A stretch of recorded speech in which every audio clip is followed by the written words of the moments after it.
Hello nam miteo avelin ki moto ki tawvin tu ni kho hin video khat anasim ki notin chu hi le adang hepon tu to adinga hot topic yang hin hot news yang hin latest news yang hin achi sa date 12 June 2025 ni kho in nilha lang nedan pung khat vela amadaba na pat London zone dinga anaki pat do Air India Airlines 171 to sit atu na chung changa chun mi tampi hin news sa hin phongin itabong din muna ding ham ipt ham ti sa na saving hin la kana phone lo wanga chun ai ho youtuber so tampi in yong news so che ti sa na bolin ana phongin ana sayin chu ta le Norwich news so hin chule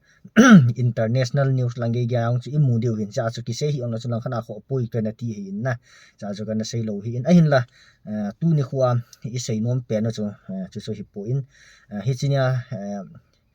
Air India Airlines to sit ana to la chun ai ho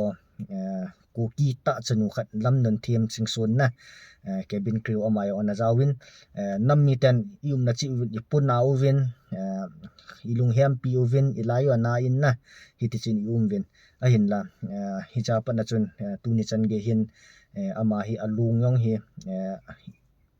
mai ka bang pha cha ki hepun hi chi chi chun khat ve ni langa chun ama so pi anau pa ki dam he aso pi pa he andakal songin DNA test dingin he cho ha cho het sau hyong da he chen test song ki bolin nei da ama he iso pi no he alung het the no tan het the hung pha nen to hi news wa hung ti so dung zu ya he ama he hin pu ta ding ti hi a hi in so hin tu ni ka sei nom pen chuna tu to dinga latest chu ama se hi pun ai ho Norwich sa dinga Manipura dinga mai leinu yang chu along he do hi tan to hi passenger mi jani le jani valset sunga hin atam zo wang hi het do hi tai ti chu hin tu ni khuwa yong hi mi som thum hi along hi ama khumun cha tha do dinga hi umma hi tai na tha yong tha do taw vintin jingka lang news wa gi mudung ju ya chen china chung chu na chu ei hwa isu pinu yong hi along hi tu to hi het do hi pha na chu tha do ding chikan sei lo na pe pji nam te mi tam pin along hi ki hanai lo hi sa win na he chi ya chu hi video ka jin si ma hi in to ama he along hi he tan to hi amuna pana khu iti pha na wang chu hung ki tha do a iti pha na chu hung do ding hitan ti wang chu aki sei thei pon hi jong hen along hi DNA test dung ju yin het do hi tai ama hi along hung ki puding Dimapur airport chan hi hung ki puding ni piji nam tel hen tu to ding ai ho ko ki le me te ki ka conflict ja hi infar airport na hi ki lu thailo hi in na ki lu thailo hi ja chu ai ho hi mai leinu wang chu infar airport direct nga lu deu hi ta in e ho wang hi ha sa ta chu khulanga amadaba na pa na lai e ho Dimapur chan hi fly an pu deu Dimapura pa na hi on route na lampia hi ta hi tu to a chen na kang pu pi muna vilim na kin gon chum ding hin a hin la tu san gya wang hi along hi hin pu do ding ham along wang hi ki he tan a hung ki pu dei tai ti wang chu information chu ma hi na kan tha do video ai tai ti information hin a hin la iti pha na hi along hi in pi do wa fly hi Dimapur chan hi yung tha pi do ham ti wang chu tu chan gya wang hi sei the hi pun na tu ka la wang hi jing ka lang thu hi ta en ai wanga sun ka cha ki howa a hin pu pan no lawang chan ke pon tu to wang hi latest news hi atha nai po in atha nai lo ya cha hi chan chu ama a ki he tai hung ki pu dei tai ti chan chu hi chan chu tu to adinga I he chu cha hi in hin na chung chu na chan Dimapur chan hi fly an pu lew Dimapura pa na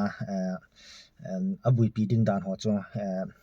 jingka yong Koki Union Dimapur in a hop sung se sia amhon alam to ding dan thu ho jong WhatsApp group ho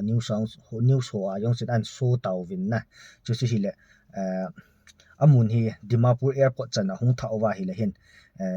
leader pu ll Koki advisor KUD na adani KUD ho hin buipi na hin nei di o hi da na hi ama hi alung hi in pi do wa le hin KUD no ya pu ll Koki advisor in hita chu lamtu na anei le tompon phat hung hiding phat chong kan hita chu Dimapura hi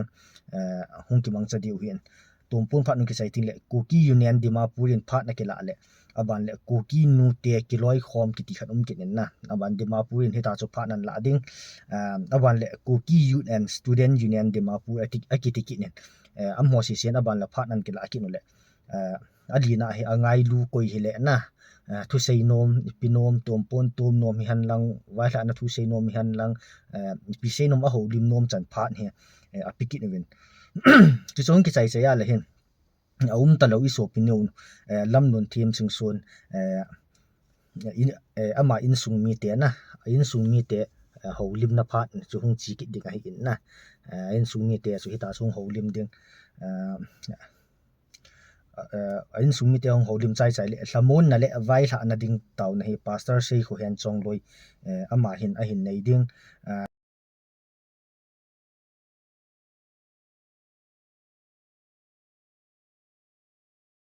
chedung zu ya chu hita chu vai hla nan nei le hun langa an pu pe li hun na hi ti chon program ho yong hi sim chai hi ta in chu ta le iso pinu yong hi